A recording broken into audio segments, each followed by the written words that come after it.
So let's get back to this 2005 that I told you that looks suspicious because it's missing all the decal. You know, it's been into a hack shop.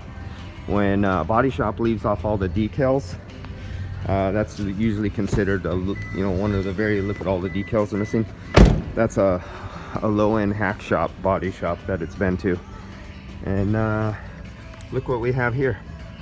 4.7% air mixed in, contaminating the refrigerant. So we know someone definitely not qualified who should have never touched air conditioning on this in the first place. So I'll recover the refrigerant because they want to check on this. There's nothing obvious. Going over the visual, oh, you can't see. Shoot, I forgot to turn on the light for you on my camera. But when I went over it, there's no big visuals.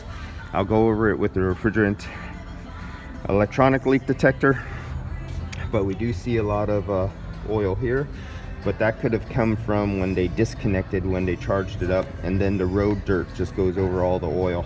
That's usually what it is at the fittings, because there's no leak down in the Schrader valve itself.